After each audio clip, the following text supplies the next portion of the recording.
Kantor Imigrasi Kelas 1 TPI Cirebon selama tahun 2022 telah melakukan berbagai macam program kerja dan juga pelayanan maksimal terhadap masyarakat, baik dalam bidang pembuatan paspor dan lain sebagainya yang benar-benar bermanfaat untuk masyarakat Ciayu Mejakuning. Apa saja yang telah kami lakukan dengan menggunakan anggaran MIPA pada tahun 2022. Yang pertama, pelayanan terhadap warga negara Indonesia, itu kita menerbitkan paspor. Terjadi peningkatan yang signifikan dari tahun 2021 ke 2022. Hal itu disebabkan karena sudah mulai aktif kembali para pemohon untuk memohon permohonan paspor, di mana pada tahun 2021 masih dibatasi oleh beberapa persyaratan ketentuan untuk memperoleh paspor. Nah, mungkin begitu ini masyarakat tertahan sekian lama dari mulai 2019 akhir hingga 2020 hingga 2021 yang masih ada juga pembatasan tertentu. Kemudian pada tahun 2022 ini sudah mulai normal, sehingga banyak orang bepergian haji, persiapan untuk haji, terutama umroh, dan mungkin juga ada sebagian dari pekerja migran Indonesia yang sudah secara valid dan legal kita bekerja sama dengan Disnaker dan instansi terkait lainnya. Adapun jumlah pelayanan paspor umum di kantor imigrasi kelas 1 TPI Cirebon sebanyak 43.113.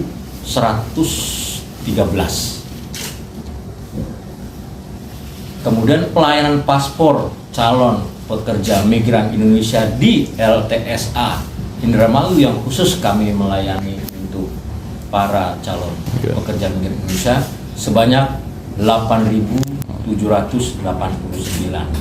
Total dari yang paspor umum di kantor imigrasi dengan LTSA di Indramayu sebanyak 51.902 pemohon, berbanding terbalik dengan yang tahun 2021 hanya 13.300. Ini ada peningkatan sekitar mungkin hampir 4 kali. Kemudian yang ditolak ini berbagai macam alasan karena kurang kelengkapan persyaratan ataupun yang dinilai oleh kami itu memang belum memenuhi persyaratan, itu sebanyak 416. Paspor rusak ada 133. Kemudian pelayanan kami di tempat pemeriksaan imigrasi atau dikenal dengan TPI, jumlah kru atau penumpang di laut itu untuk WNI 1.448 yang kami layani. WNA 2.612, jumlah total 4.060. Kemudian di jumlah kru atau penumpang yang kita layani di TPI Udara, WNI 636, WNA 45, jumlah total 681. Ini terjadi juga ada selisih jumlah yang sungguh luar biasa. Di udara khususnya pada tahun 2021 cuma 6 WNI, 69 WNA. Ini kebanyakan kru. Jadi jumlah total 75 berbanding dengan 681 karena kemarin beberapa bulan yang lalu sudah dibuka TPI Udara BIJB Kertajati itu sebagai entry point, dan itu juga pihak kami membantu mendorong untuk segera dibukanya kembali sebagai entry point. Itu sudah menerbangkan sebanyak 2 kali untuk umroh dari Lion Air, dari Garuda dan Lion Air. Kemudian juga kami memeriksa kru udara yang sudah mulai ada masuk ke bandara tersebut sudah mulai aktif. Kemudian untuk kegiatan clearance, kedatangan 104, ini kebanyakan kru, dan keberangkatan 102, jumlah total 206. Kemudian pada kegiatan inovasi layanan keimigrasian yang terdiri dari drive-thru, iron seni, imigrasi masuk desa, dan easy paspor. Ini sebanyak untuk drive-thru 674 orang. Iron seni itu adalah imigrasi Cirebon senja melayani.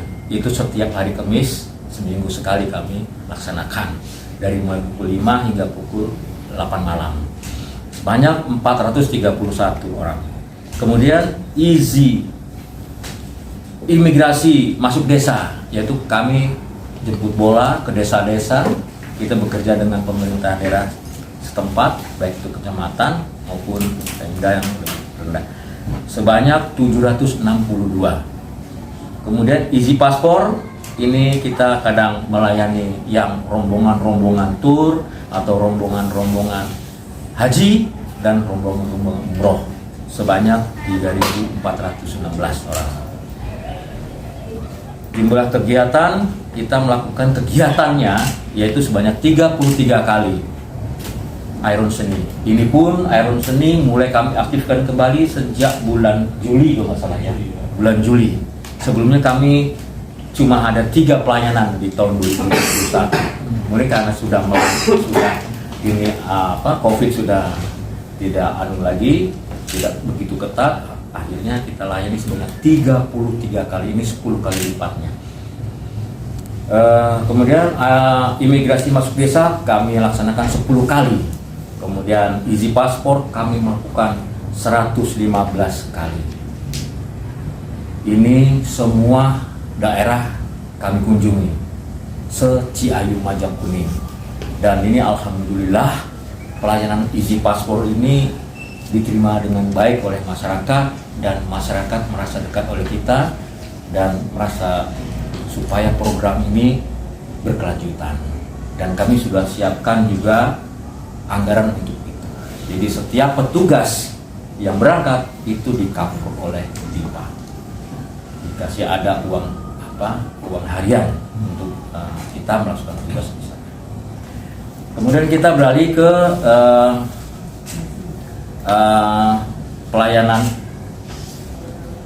pelayanan di Tikim, ya. Tikim dulu ya. Tikim dulu. Tikim dulu ya. Mana tadi? Oleh DIPA, ya. Kegiatan penyebaran informasi sebanyak 17 kegiatan koordinasi sebanyak 15 kegiatan. Kemudian jumlah layanan kepada WNA itu mutasi alamat masuk keluar 82 kegiatan, mutasi alamat lokal dalam kantor imigrasi wilayah kerja kantor imigrasi Cirebon 26 orang, exit permit only 181 orang. Ini exit permit only orang-orang asing yang sudah selesai Pak berada di wilayah Cirebon, Ciayu Majapahit. MRP itu multiple entry permit, ya, itu untuk dia izin keluar dan masuk kembali sebanyak 279. Lapor lahir 1 orang, lapor meninggal dunia 1 orang, pencabutan dokim menjadi WNI ini 7 orang Pak. Jadi di dalam tahun 2022 ini ada orang asing sebanyak 7 orang menjadi warga negara Indonesia. Ini melalui proses. Kemudian perubahan nama, paspor, mutasi paspor 76 orang. Baik, kemudian di seksi izin tinggal ya. Izin tinggal. Izin tinggal ini izin tinggal dan status keimigrasian ini kami khusus melayani bagi warga negara asing. Jadi kalau sudah ada sebutan izin tinggal dan status keimigrasian sudah barang tentu kita hanya melayani perizinan bagi orang asing. Untuk tahun 2021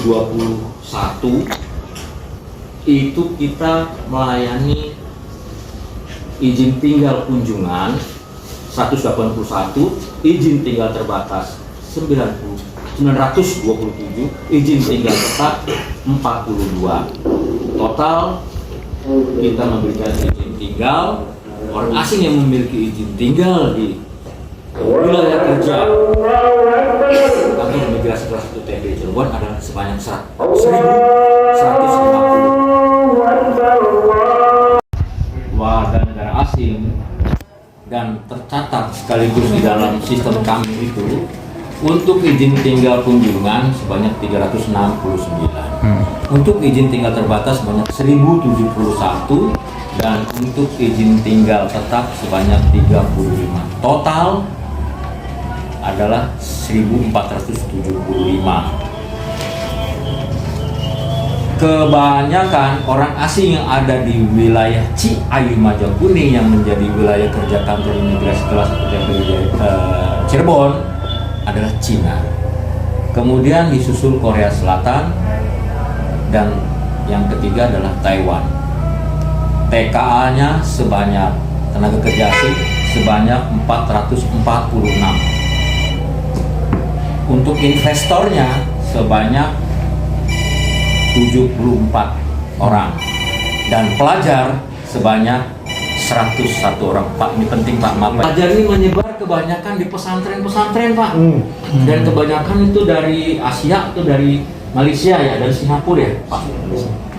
Itu mereka belajar di sini Pak, belajar di pesantren kan menyebar nih Pak, di Kuningan, di Majalengka itu banyak pesantren-pesantren.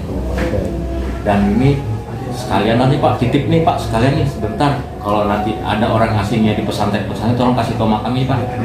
Ada indikasi itu mereka agen Pak, agen intelijen ya. Oh ya, siap ya. Bapak kan intelijen juga ini. Oh, iya. Iya kan? Iya benar. Bu juga gitu. Ini Malaysia nih Pak 95 Pak ya, baru Taiwan 92 ya. Jadi 4 besar itu ini. Ya, 4 besar. Jadi Cina, Korea Selatan, Malaysia, Taiwan. Ya udahlah 4 besar aja Pak. Ini India nih ada 73 saja. Ini jadi 4 besar aja Pak, yang izinnya 9 Pak ya. Oke. Kemudian ini di seksi intelijen dan penindakan keimigrasian Pak. Pada tahun 2022 ini ada beberapa kegiatan yang telah dilaksanakan oleh seksi intelijen dan penindakan keimigrasian, yaitu yang pertama tindakan administrasi keimigrasian (TAK) yang kita sebut.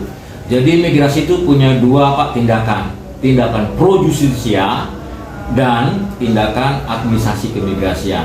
Administrasi keimigrasian ini bisa berupa denda ataupun dideportasi dan masukkan ke dalam daftar cekal. Itu itemnya ada sebenarnya bukan hanya 3, ada sekitar 7 gitu Pak ya. Itu 9 orang yang terkena tindakan administrasi keimigrasian, itu 9 orang. Proju alhamdulillah nggak ada Pak ya. Jadi ini mempengaruhi penyerapan anggaran kita Pak, karena untuk anggaran proju itu cukup besar Pak. Jadi karena tidak ada proju ya, jadi tidak terserap. Kemudian rapat Impora tingkat kabupaten 5 kali kegiatan komplit sudah ya. Ciayu Majakuning sudah kami laksanakan semua, Cirebon, Indramayu, Majalengka, Kuningan. Kemudian operasi gabungan tingkat kabupaten dilakukan 4 kali kegiatan. Kemudian pengawasan mandiri, yaitu yang dilakukan oleh internal ya, tidak melibatkan gabungan instansi terkait lainnya, sebanyak 121 kegiatan. Kemudian kegiatan intelijen 61 kegiatan. Dan terakhir kita telah membuat satu laporan harian intelijen sebanyak 626 laporan. Ini di seksi intelijen dan tindakan keimigrasian. Untuk yang deportasi nggak ada? Ya, itu 9 orang apa aja Pak? Yang deportasi atau Yang 9 orang. Yang dia kena denda atau Nanti aja Pak. Nanti selesaikan dulu ini satu lagi, terus nanti kita jawab. Oke? Kita masuk ke realisasi belanja Pak, yang berbentuk rupiah murni ini kita telah terserap sebanyak 98,84%. Ini 98 ya? Ya, 98,84%. Ya. Kemudian penerimaan negara bukan pajak sebanyak 93,77%. Grand total digabung tadi 98,84% ditambah dengan 93,77%, diambil rata-rata menjadi 97,05%. Itulah anggaran yang terserap oleh kami. Tadi sudah kami sampaikan, itu untuk proju itu bisa ratusan juta ya Pak ya? Hah? Nah, itulah karena kita tersisanya ini sisanya itu sekitar 360 juta, yaitu Pak, karena nggak ada proju kan waktu itu kalau bisa 2 kali, kalau 2 kali pas. Jadi ya kita menyesal juga kalau nggak bisa ada yang kita projukan gitu. Nah ini tadi saya dapat telepon, ini bisa. Rekan-rekan media, saya akan menjawab pertanyaan Bapak terkait 9 warga negara asing yang terkena tindakan administratif keimigrasian, yaitu berupa deportasi sepanjang tahun 2022. Dari 9 warga negara asing, 1 berkeluarga negara Nigeria, Thailand 1 orang, Vietnam 1 orang, Iran 2 orang, Australia 1 orang, Yaman 2 orang, Cina 1 orang. Jadi total keseluruhan 9. Deportasi semua ya Pak? Deportasi semua. Yang karena ada beberapa ex narapidana juga. Tentunya kenapa kita deportasi dan sebelumnya kita masukkan ke ruang detensi keimigrasian setelah menjalani masa hukuman. Warga negara asing tersebut kenapa diamankan di kantor ini? Karena tidak pula tidak ada izin tinggal. Karena setiap warga negara asing yang melakukan pelanggaran yang diputus oleh pengadilan salah itu dibebaskan dari izin tinggal, yaitu tidak punya izin tinggal, makanya harus di kantor imigrasi ditempatkan di ruang detensi yang nantinya muaranya ke pendeportasian. Seperti itu Pak. Dan yang warga negara Yaman, 1 orang ini, Yaman ini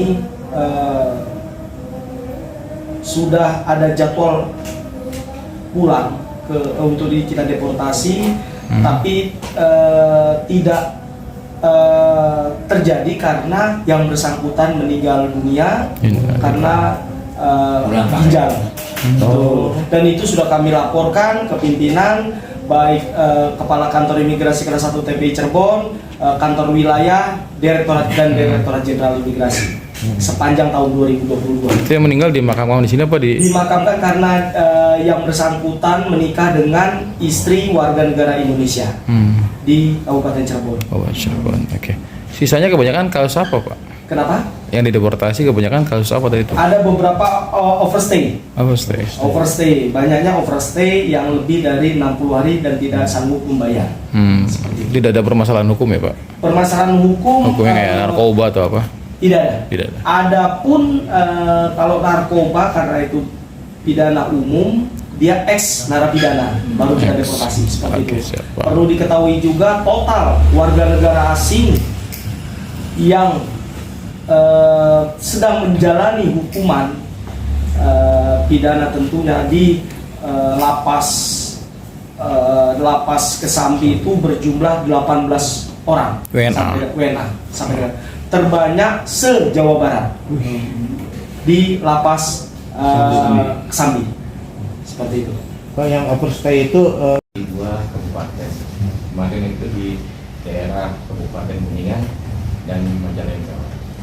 itu yang kegiatan yang kita memang laksanakan di tahun 2020. Lalu untuk yang permohonan paspor yang untuk setelah 1 hari jadi atau mungkin yang biasa kita sebut itu layanan percepatan paspor, itu memang dibebankan kepada pemohon itu untuk percepatan itu sendiri yaitu sekitar 1 juta, dan itu memang langsung dibayarkan ke bank persepsi, dan di situ juga ada beban untuk paspornya itu 350, dan itu prosesnya itu pembayaran sebelum jam 11. Dan paspor itu bisa selesai kurang lebih sekitar 4-5 jam.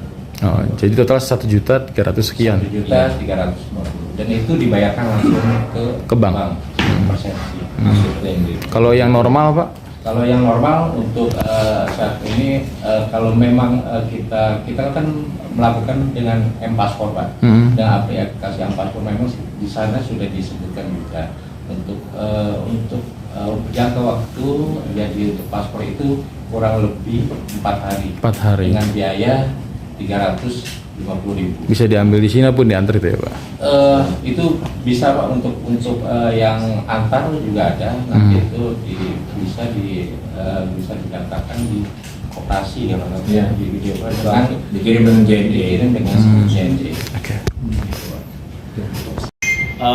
Memperoleh predikat wilayah birokrasi bersih melayani sejak tahun 2019 sudah pasti kita harus selalu adanya inovasi-inovasi. Kami selalu untuk meningkatkan inovasi, menambah inovasi apa lagi yang baru nih untuk semakin dirasakan oleh masyarakat. Kita tuh ada. Kita tuh membantu pada masyarakat karena masyarakat yang membayar kita tuh dia bayar paspor kan nanti itu tuh gaji kita, Pak. Nah itu kita harus sadar seperti itu, ya kan? Dari PNBP kita dapat ya akhirnya buat tunjangan kerja kita, Pak. Ya harus kita kembalikan pelayanan itu kepada masyarakat sehingga masyarakat merasa terpuasi, ya, merasa dia wah nyaman gitu setelah dengan pelayanan kita. Itu terus yang kita lakukan. Contohnya tadi ada izin paspor, seni, ya kan kita lakukan kembali, kita semakin semakin volumenya semakin kita perbanyak untuk melakukan jemput bola tersebut. Dengan catatan tidak mengurangi faktor penegakan hukum dan keamanan negara, karena itu fungsi kami. Selain itu juga itu harus tetap tidak boleh kita abaikan, Pak. Kemudian dalam ke depan Kertajati ini akan aktif dan besar kemungkinan akan terjadi banyaknya perlintasan di situ, Pak. Apalagi Cirebon ini ada yang disebut kawasan berikat, itu kawasan industrialisasi. Tentunya pasti akan melibatkan banyak orang asing atau pengusaha-pengusaha asing atau investor asing. Di sini pun kita sudah lihat kan, investor paling banyak, ya kan? Banyak juga di sini. Nah, itu nanti kalau sudah aktif, kami sudah mempersiapkan diri. Kami sudah meminta ke pusat untuk tambahan SDM. Pejabat imigrasi yang melayani di perlintasan tersebut. Kami minta 25, kemarin baru dikasih 5, katanya nyicil gitu. Tapi nggak apa-apa, itu masih bisa kita setting, bisa kami kondisikan sehingga pelayanan tetap berjalan. Dan dibuktikan kemarin dari pihak terkait yang ada di Bandara Internasional Jawa Barat Kertajati tersebut merasa puas dengan cara pelayanan kita, walaupun pada saat itu kita ada kendala di perangkat peralatan kita. Kalau itu kita mengalami bandwidth yang sangat rendah, Pak. Akhirnya kita undang, kita hadirkan dari kantor pusat untuk segera mengatasi itu. Akhirnya kita dengan cara kita lah pokoknya gitu ya, yang namanya kita punya goodwill gitu. Terus akhirnya mereka merasa, wah cepet sekarang, beda dengan yang waktu pelayanan pertama dengan Garuda. Itu memang kita masih kurang dukungan. Itulah tadi pemaparan pencapaian Kantor Imigrasi Kelas 1 TPI Cirebon dalam sejumlah program kerja untuk masyarakat di Cayumaja Kuning.